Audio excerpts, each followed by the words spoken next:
Waging war on corruption. It's Alex Jones coming to you live from the front lines of the InfoWar. We actually have President Trump's press release talking points. We need to get that published if you can during the break. Right. On Infowars.com. I'm not even sure anybody has this yet. We just got the text of... Just released by the White House right now. Yeah, to us first, so we need to get that out. Of course, he literally gets stuff a lot of times 20 minutes before anybody else does. From who we won't say, but let's just say high up in the federal government. Looking at this unfolding, it's exactly what I said without even hearing Trump's full speech. The Chinese military runs who can come into China and do business through combines. It's the same thing in Cuba. And we're saying, if you want to open Cuba up, let Cuban individuals deal directly with any company they want. Don't let a bunch of fat cat generals come in and exploit the amazing, hardworking, beautiful Cuban people. And then sure enough, we've got the actual White House policy. Tell folks, Dr. Corsi. Well, the policy channels economic activities away from the Cuban military monopoly. It includes a whole series of travel-related transactions that will allow American individuals and businesses to develop economic ties to the private small business sector in Cuba.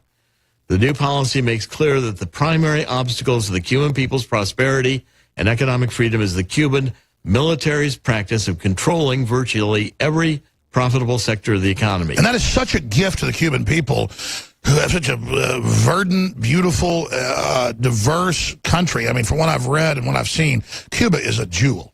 Right. President Trump's policy changes will encourage American commerce and free Cuban businesses to pressure the Cuban government to allow the Cuban people to expand the private sector. Cuba's under a dictatorship, and I'm so sick of Jesse Ventura, who's a nice guy overall, and others, because Fidel patted him on the head, making excuses for it. They killed hundreds of thousands of people. Right, and this reverses Obama's whole policy, which would have played into the hands of the...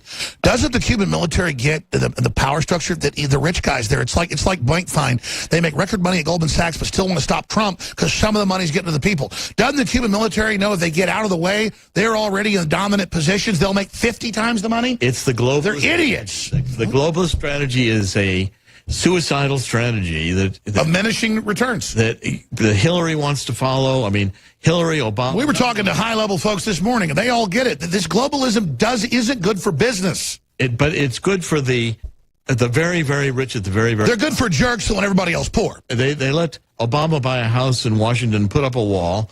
They let Hillary live in 2 or 3 houses when she's really a 2 or 3. She's got like 10 with a criminal with the Clinton Foundation, which has stolen money from everybody, including Haitian. But then Obama goes to Africa and says you can't have cars or air conditioning. Right, and see, the people under these policies, just like in America, you end up with 92 million people who can't find a job, who want work.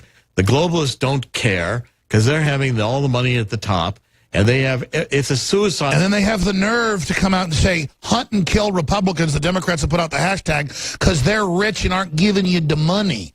Dumbasses, free market's what gives you the money and the spaceships and the medicine, not Venezuela, not North Korea, not Cuba. Yeah, they got more doctors per capita anywhere in the world in Cuba, and when your knee goes out, they give you a cane. Or when your eyes go out, they give you a cane.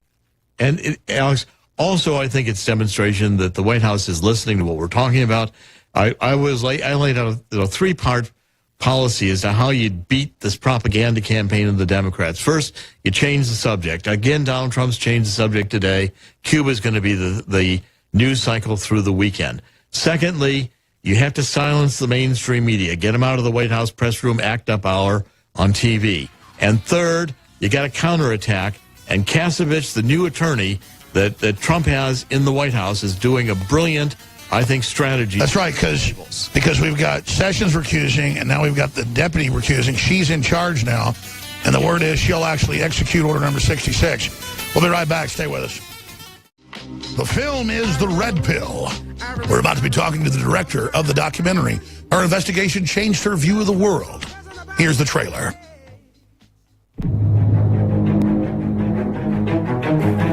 One in 3 American women. And equal rights for women in the United States have been found guilty of raping a West Virginia teenager. Misogynist rantings would be at home in the far-reaching internet subculture widely described as the men's rights movement. Declaring the month of October to be Bash a Violent Month. I decided to go where no feminist has gone before and meet these men's rights activists.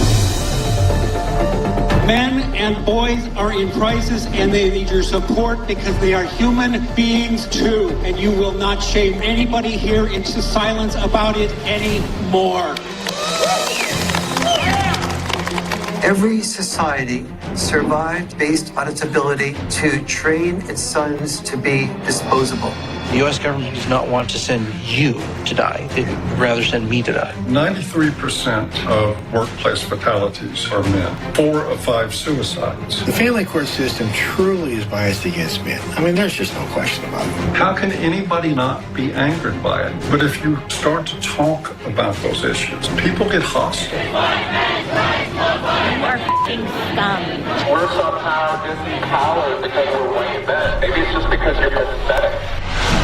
The paradigm that most people live by. Men have all the power. Women don't make the same money for the same work. That is feminist training. Flexibility in roles is where we should be all headed. So where do the men's movement and feminism disagree?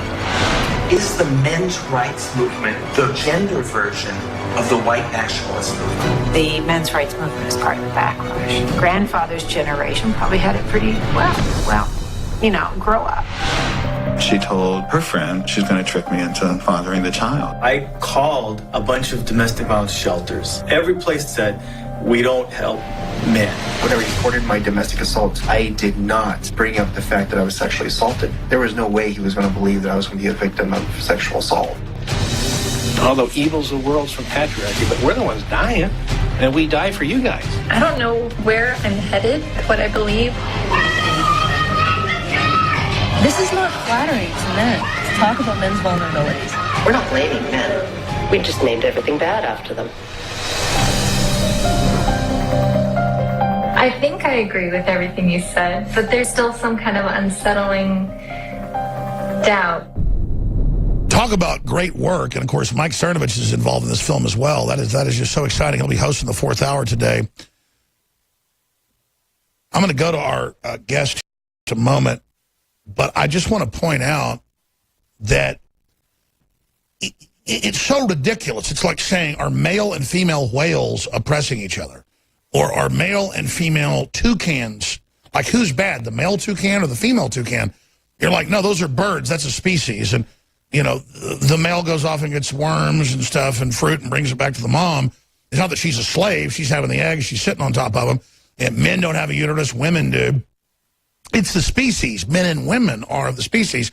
And this hasn't been done by accident. The social engineers admit they want to totally scramble things. They knew when they started saying women go to work and pay taxes and don't give your kids, you know, breast milk, that they were trying to remove women from the family so that the family could be terminated and so that a whole new civilization could be set up. Humans are being turned into machines. Does that not mean there aren't cultures where men end up oppressing women?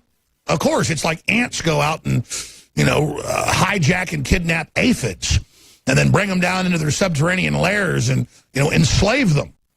This stuff goes on. But you have to look at the whole process. You have to look at the whole process and see how it's scientific and then pull back from it and see how they're atomizing us all. They're all isolating everybody. And men aren't going to college. Men are, in every metric, just imploding, falling apart. Is that like, yay, women are getting ahead? You know, there's a photo on drudgereport.com of like more than a decade ago of Rachel Maddow and Tucker Carlson on TV together. And Rachel Maddow looks like a woman. She looks cute. It's not bad if she wants to look like a man, but it's like they started getting Megyn Kelly to look like a man. It's like, what are they doing? The goal is to get rid of the sexes. Now they've got 100+ sexual preferences on Facebook. It's not about freedom. It's about attacking being male and being female. It's social engineering. So Cassie Jaye is a filmmaker based in San Francisco Bay Area and founder and CEO of Jaye1 Productions. I'm just so excited about this. She has directed and produced over a dozen films and documentaries, but is most known for her feature documentaries, Daddy I Do, about purity balls and abstinence pledges. I think of abstinence pledges, the way to get your kids to really go crazy. The Right to Love, an American Family, about the fight for same-sex marriage rights. And her latest film, The Red Pill, which examines men's rights movement. And again, that film is now out. She won 15 awards, including Best Documentary at the Cannes Independent Film Festival in France. And she joins us now, the redpillmovie.com. And again, winner of the Excellence in Directing documentary, just a whole bunch of other awards she's gotten. So, Ms. Jaye, good to have you on with us. Wow, what a powerful film. I can't wait to show it to my children.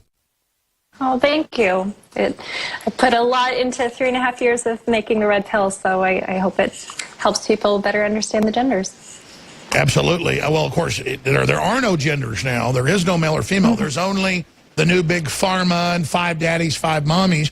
And if you're a gay guy, you have 5 daddies. If you're a woman, you have 5 mommies, because men and women are separate and are at war with each other. Well, before making The Red Pill, I was a staunch feminist of about 10 years, and that really shaped the way that I looked at men and women, and making The Red Pill gave me new insight into the disadvantages that men have and the advantages that women have. Break down your process, or just how the film started out, and then I mean, obviously, seen the film, as you start to become, I guess, conflicted, trying to juxtapose all this. Well, so it was March 2013. I was looking for my next film project. I just completed The Right to Love, which was about gay marriage before it was legal across the nation. And I thought I was going to make a film about rape culture, because that was blowing up my newsfeed. And so I started looking into rape culture, and they commonly talk about rape apologists, and people who are perpetuating rape culture blame the victim. So I tried to find these rape apologists, and that led me down the Googling rabbit hole that took me to avoiceformen.com, which is one of the largest men's rights groups and forums online. And I was shocked by what I was reading on A Voice for Men. I'd never heard of these different talking points before, and also there had never been a film about the men's rights movement. And they really started to get going around the 70s, but they didn't catch wind like feminism, second wave feminism did.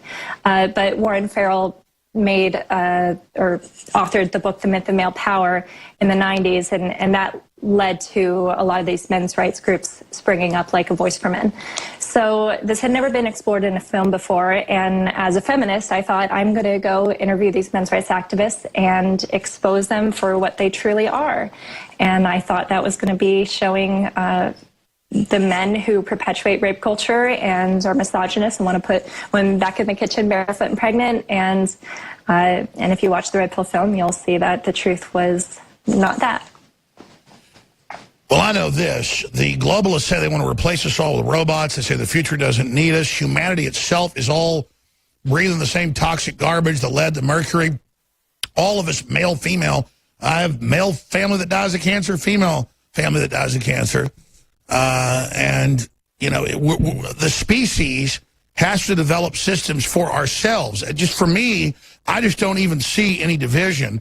Clearly, in every mammal species, males take the risk, but females take the risk of then having the babies and going through all that stress. Females are stronger genetically. Females carry a second set of DNA. If you want to get into real genetic engineering, there's only females, and then females basically then produce some males with attributes for going out and foraging and then bringing back food.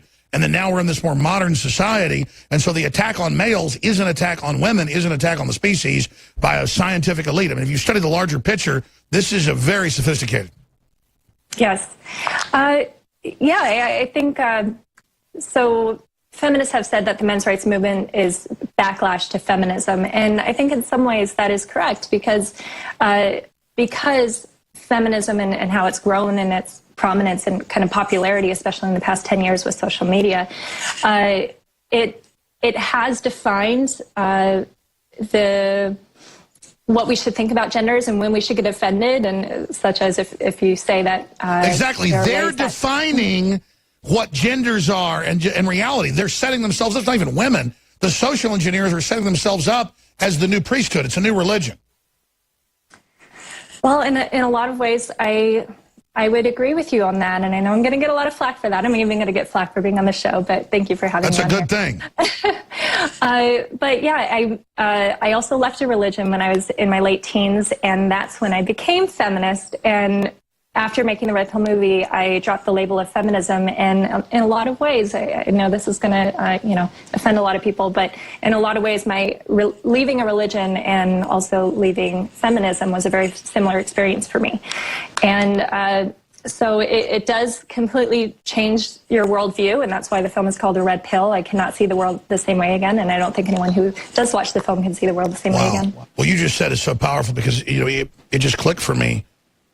Out of these false religions and controlled systems, we get self-confidence. But if you truly get into humanity and our great struggle and our ancestors and this great saga we've been through, that's the great empowerment. That's the confidence is coming together. And then I think the greatest wound to modern third-wave feminism is its endorsement of radical Islam. It's a total mental illness. I want to get your take on that. The lady that directed and produced all these other great folks, The Red Pill, is our guest.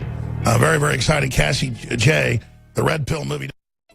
Cassie Jaye's our guest. Her film's been banned in theaters in Australia because she just dared go out and have humanity, not woman, not male, just humanity.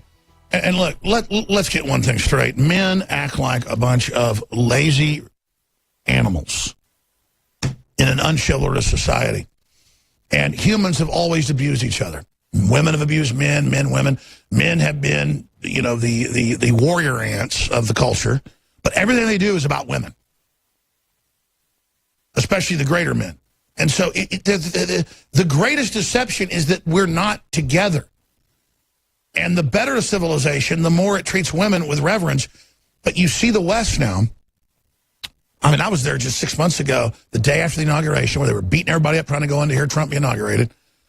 And then we're not beating them up. And there are over 1 million women, and they were putting on hijabs and saying, we do this for Islam. And Muslims were leading it.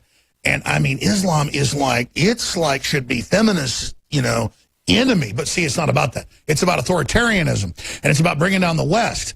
And so I think modern feminism is the most wounded now,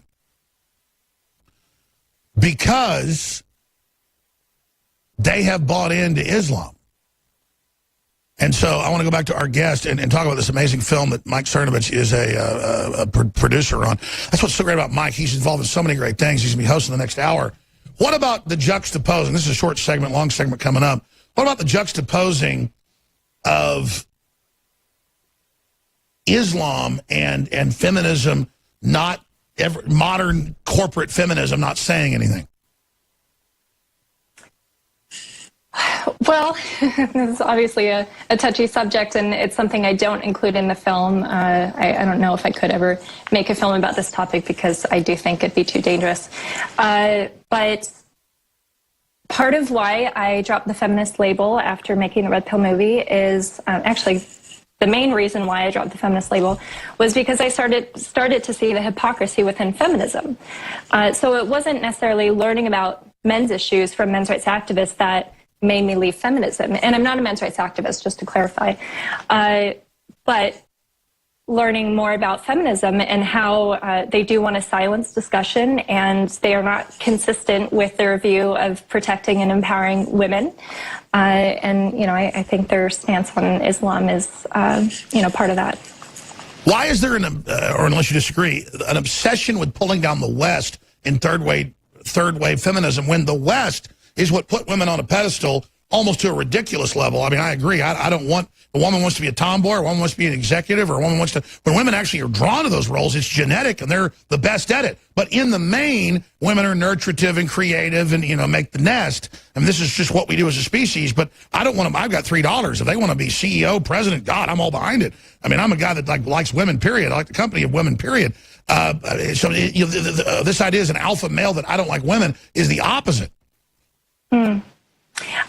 Well, my personal view is that the reason feminism has chosen to protect Islam and not criticize it or critique it in any way is I think it's a part of being a voting bloc, because conservatives, especially in the U.S., have really stuck behind Christianity, and that's their, voting bloc. And so while Democrats have sided with feminists, I think they also saw a big market for immigrants and Muslims and LGBT.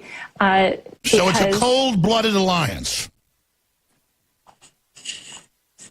You could say it like that. Wow, where do you see this going then?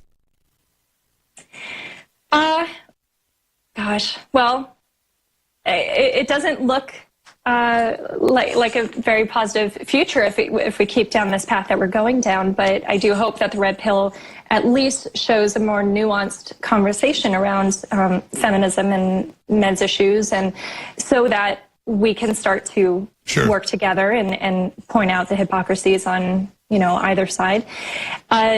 Also, something that I would like to mention is that the best result out of making the red pill movie was it positively influenced my relationship with my now fiance. We've been together 6 years, and so I was with him for 2 years before making the red pill movie, and then he stuck with me the entire making of the red pill, and our relationship has just gotten tenfold times better. Absolutely. Yeah, the power of a man and woman combining forces and using each other's skills, it's the complete human.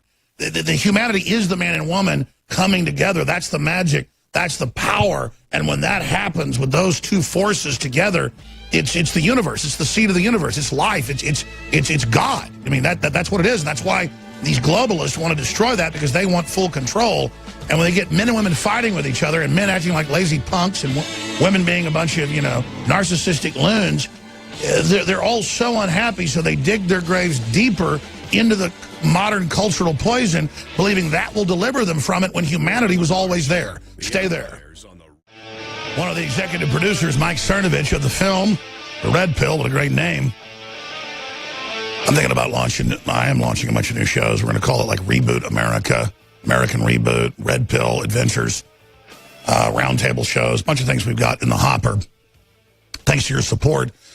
But listen, we need your financial support. In fact, quite frankly, I should buy 5,000 or 10,000 of this film and sell it at InfoWarsStore.com. We haven't done that. We should do that. That's one way to fund our operation, is to actually sell the films and things we promote. But whatever you do, get the redpillmovie.com, because it shows both sides of this and the perspective of what women have gone through and what men have gone through. But it's a human experience as our species goes through all these changes and all these things that are happening, and then people are trying to artificially manipulate it for political control. It's a really important documentary. Really, really important. We have another film, The Good American, with William Benning. That's at InfoWarsStore.com. Everybody should get. But The Red Pill is something everybody needs in their library. You should get it, watch it, donate it to your local library so that people can see it. Because it's not dogmatic. It's just somebody's experience, common sense, looking at both sides. It brings us together, and I think that's why the social engineers masquerading as leftist are trying to shut it down. But IMDb gives it an unprecedented 3,470 votes and 8.8. Stanley Kubrick films barely get that. So my films get like 7s and stuff, which is pretty good. So there you go, ladies and gentlemen, The Red Pill. As Alice falls down the rabbit hole to see what the old men are doing, this very criminal social engineers are up to. It's sick, so that's there. Please also understand that we sell water filtration, non-GMO heirloom seeds, shirts, Patriot apparel, high-quality supplements, freeze dryers from Harvest Right, discounted. When you buy products at InfoWarsStore.com, you're financing a global revolution against the technocrats and against dehumanization. And you see why they're attacking us. You get high-quality shampoo that's a brand name in Whole Foods for 20% off. Sign up for auto ship, an additional 25% off. That's 45% off. That's going to end next week, by the way. I got to stop doing that because it makes no money, basically. We got the organic deodorant. We've got it all there. We've got the fluoride-free toothpaste, Super Blue, with the colloidal silver and iodine. InfoWarsStore.com. And we've got Super Male Vitality and Super Female Vitality, which is basically the same formula. There's just a little bit of one other herb in the female. But people want to have male and female. That's fine. The truth is we're so close, it's the same thing almost. That's just concentrated herbs into an oil form, libido, stamina, energy. you name it. I'm not going to get into the technicals of what these well-known herbs do. Just try it out for yourself. InfoWarsStore.com. We've got the studies out there, of course, on what not having enough selenium does. We have the BioTrue from the mustard seed, totally pure, totally organic. That's 25% off with the X2. That's the good halogen. Look at what's happening to women. If women don't have iodine particularly, it really jacks them up. So, again, InfoWarsLife.com or 888-253-3139. And you see the full assault taking place against InfoWars. And that's because we're changing the world. We're returning Americana, which is the vanguard of Renaissance. It's not some old system. It's the reboot of humanity. We're just bringing back plagiarizing 1776 with pleasure. So, again, we need your support. I want to thank you all for your support. But today, go to InfoWarsStore.com. But regardless, spread the article, spread the video of the behind the scenes with Megyn Kelly. More's coming over the weekend. I think I'm going to release the interview she did with me beforehand. Because then after, they'll just play it and kind of ignore what she really said, what she really did, and how she edited it. I think I might do that. But we'll see. There'll be some live feeds this weekend. We're going to be breaking all down ahead of what is one of the top stories, if not the top story in the country. But going back to the director and the lady that is in the middle of this, of the film, the redpillmovie.com, Red Pill. Let's Cassie, go through your experience, because, the classic thing is I'm excited, I'm jumping in. Don't worry, I interrupt men even more than women because I'm like a wild animal. But spend 10 minutes. You've got the floor. Give us a speech about your process, your life, the world, where you see it going. Oh, my goodness. Okay, so not only did making the Red Pill lead me down a path where I no longer call myself a feminist, but now I really do see through the mainstream media's tactics. And the process of releasing the Red Pill film really opened my eyes to how manipulated the people are being from the mainstream media. And men's rights activists told me while I was making the film that if you make an honest film, people will hate you for it. Feminists will hate you for it. The mainstream media won't give you, any kind of favorable coverage of this film. And they were right. And so, I made the truth of my journey, and that is the Red Pill film. And then I released it in theaters in October. The first article, mainstream article to come out was The Village Voice. And Alan Scherzel, the writer of that review, it was more of a rant. It wasn't a review of the film, but he set the stage on what the mainstream opinion about this film should be, and he included tons of misinformation and blatant fabricated lies about the film, saying that it was funded by MRAs, which it wasn't. It was funded actually by 3 self-identifying feminists at the time, myself, my fiance, and my mother. My mother's my producer, my fiance is the director of photography. And, they're trying to smear my name and the film's credibility, hoping that people won't watch it or think it's propaganda of some sort, and it's not. It simply listens to men's rights activists and to feminists and hears their different perspectives on gender, and the audience is allowed to make their own opinion and find some middle ground of any sort. It's not promoting any kind of movement or side. And so the Village Voice kind of set the stage on what the mainstream will think of this film or how they'll write it off. And after that, the American media, I think, has put a gag order on this film because they haven't released any more kind of mainstream coverage of the Red Pill movie since October. And that's really your Congressional Medal of Honor right there. That's the certification when they put those blackout stories there. Yes. But we've had a lot of success in discussions in other countries around this film. So the other territories that really know about this film and are talking about it are Canada, the UK, and Australia. And Australia in particular I'm going to focus on because they've engaged in the most censorship around the Red Pill film, where we had sold-out screenings at this theater chain called Dendy Cinemas, which is part owned by Mel Gibson. And we had sold-out screenings there, and feminists created petitions to tell Dendy that if you screen this film, we're going to pull all of our kind of, being a customer at your theater, so you need to pull the film. And so Dendy was, threatened into submission, and they pulled the 2 screenings there. Also, Palace Cinemas was under attack for having a planned screening of the film. So Palace Cinemas. This is so authoritarian. And again, I mean, your film is so well done, so balanced. The crime is you bring people together. Yeah, and it's really not, it's not propaganda for any side. I'm very but it doesn't matter. You have a right to put it in theaters. People have a right to go see it. Yes, and I clearly see there's one side that is engaging in more silencing and censorship than any others, and that is the extreme regressive left, with feminists included, and extremist feminists, radical feminists.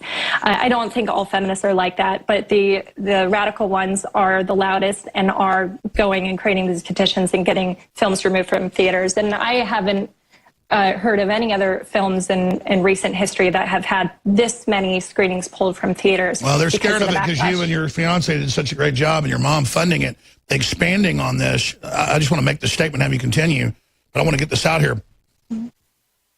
The journey of humanity together as a species is all of our shared ancestry. We are one species, and the fact that they try to block and censor somebody like you that is just pointing that out is sickening. But this is why people are so upset, as we blame men or women, because there are a lot of men that blame women for everything, and it's like a cult, and I'm sick of it as well. I mean, let's admit it. We've been fighting with each other for a long time. It's stupid. It's like cancer. Humanity's going through a crisis. Cancer rates in children are up 10,000%. Diabetes type 2 is up 3,000%. All these issues, we're in crisis together.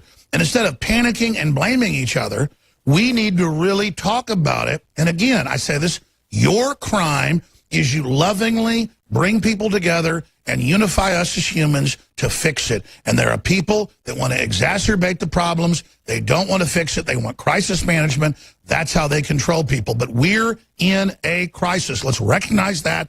And the answer is celebrating women, celebrating men, celebrating families, and then loving anybody else that wants to claim there's something else. That's part of creativity. But when it gets too extreme, it becomes a cancer that kills the original core of what we are as humanity goes through these changes. Go ahead, sorry. No, I completely agree. And I think it's really scary because they are trying to make an example of me that if you go off script and if you challenge the status quo in the way that I did with the red pill, you will be silenced, you will be smeared. But let me guess. I bet you're selling more DVDs than ever. Well, that's the strange thing, because even though apparently we have this gag order in the U.S., in May, we were the top-selling movie on YouTube, ahead of Guardians of the Galaxy, Moana, and Rogue One, the Star Wars film. I mean, we've had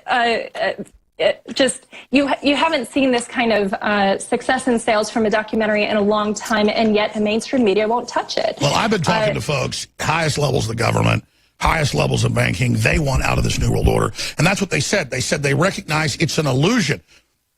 This bullying is all an illusion. Nobody launched a boycott of Starbucks when they said they were going to hire a bunch of Islamic refugees.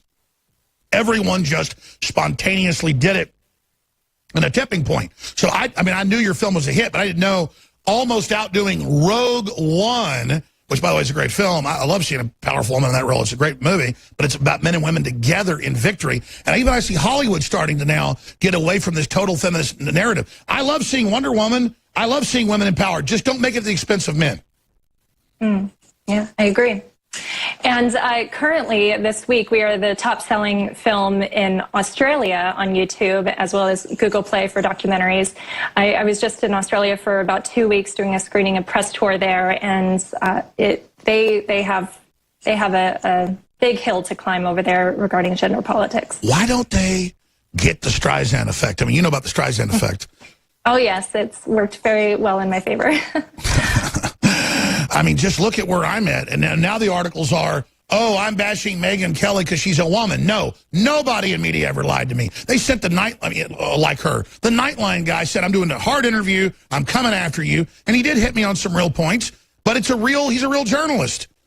With her, it was just all lies. It's not that she's a woman. She's a liar.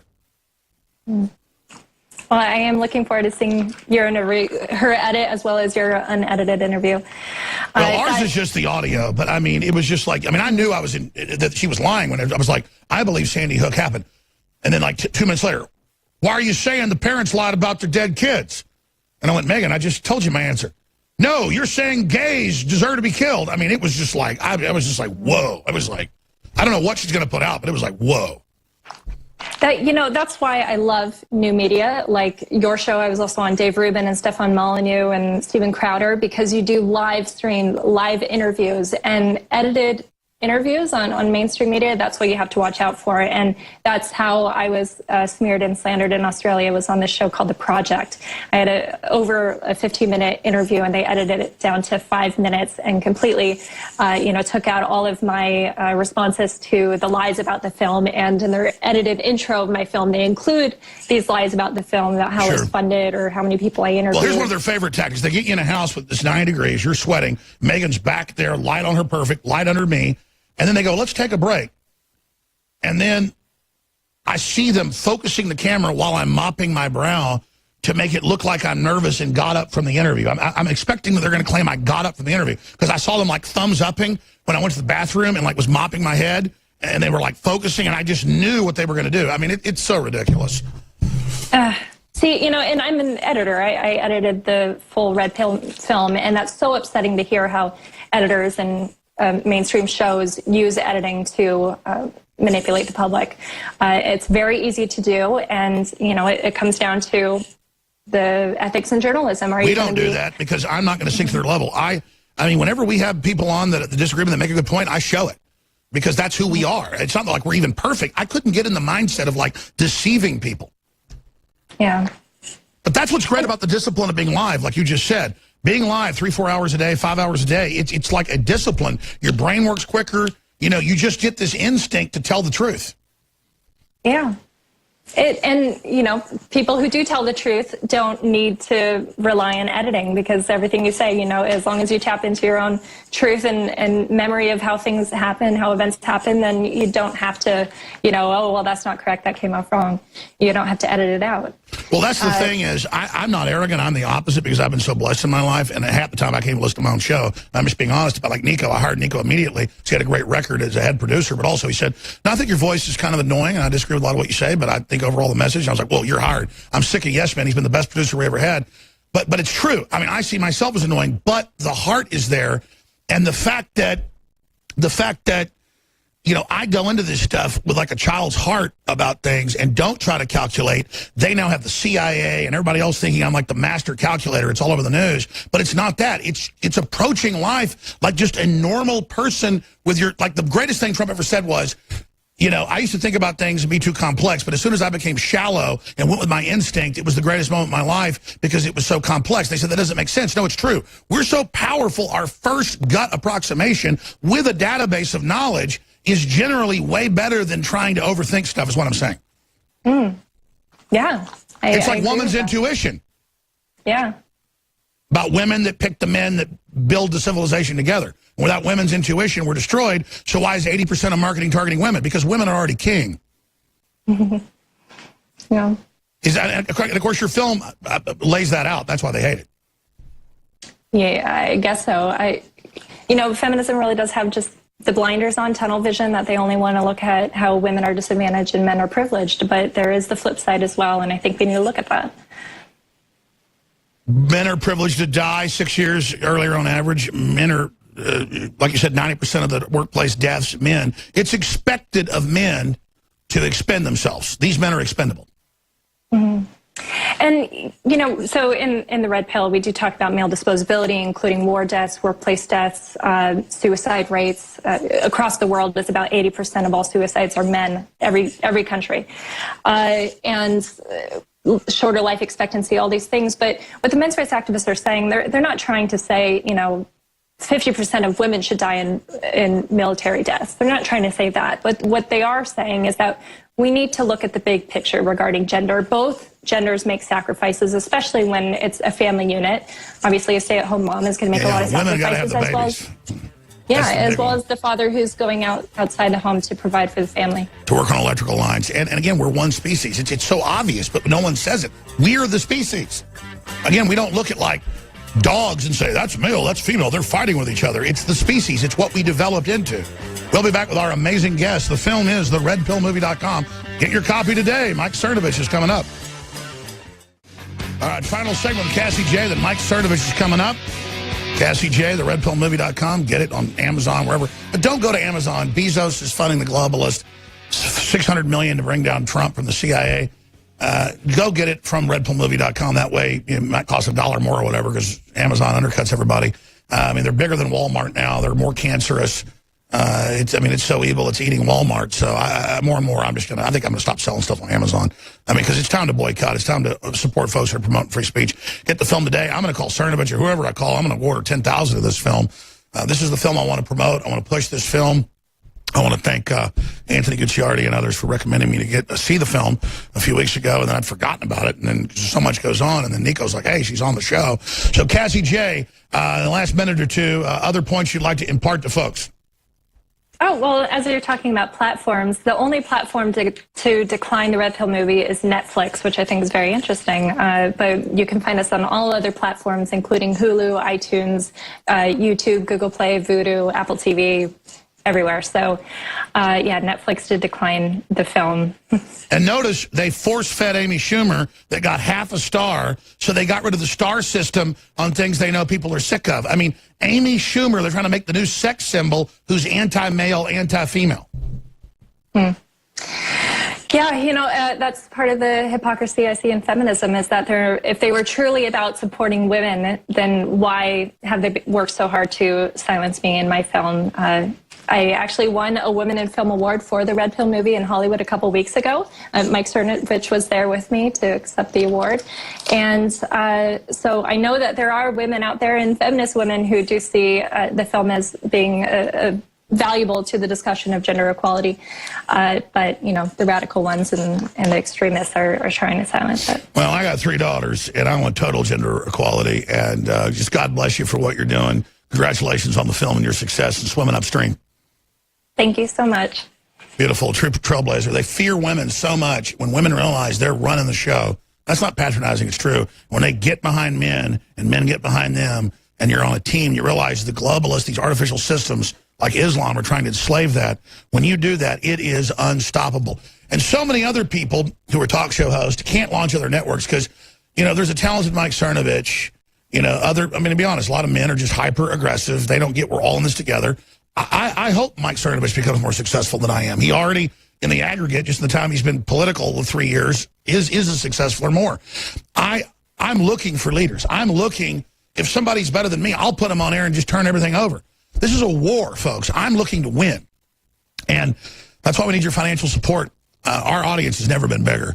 Our funding is at the same level it was this time last year, and that's just not acceptable. Because I want to open bureaus in London, in L.A., in New York. I already started it in D.C. I want to hire like 50 people. I want to. Quite frankly, I was talking to Cernovich last night. I want to put him in charge of new media. I just want to hire everybody. I need plane tickets. I need money. I need money. Believe me, I'm looking to get in a smaller house. It isn't about a stupid crap. I've got these 2 blue jackets I've been wearing for 6 years. They're starting to get holes in them. I got to buy new ones. The point is that I want to win. I want to dominate the globalists. I want to tear their arms out of their sockets politically. Grindel comes to attack us while we sleep. Grindel's going to go home to mommy bleeding to death politically. They want to run around saying they're going to murder us all. I want to murder them financially, politically. We've got products that'll blow your socks off. It'll change your life. Whether it's X2, Super Male, all of it, InfoWarsStore.com. Just go there, commit, sign up for auto ship, buy the products. I don't need an extra $2-3 million to work with. That sounds like a lot if you're, living by yourself or with your wife. That's nothing. I need hundreds of millions of dollars, and I can defeat them all with your help. But, hey, give me $10 million extra. I'll go to the next level. InfoWarsStore.com. We're moving forward. We've got the charm. We've got the mojo, folks, because of God and your prayers. So most importantly, pray for InfoWars. Most importantly, thank you for all you've done. And no, I'm humble. And I'm doing as best I can. Lord knows I got problems. But I'm committed.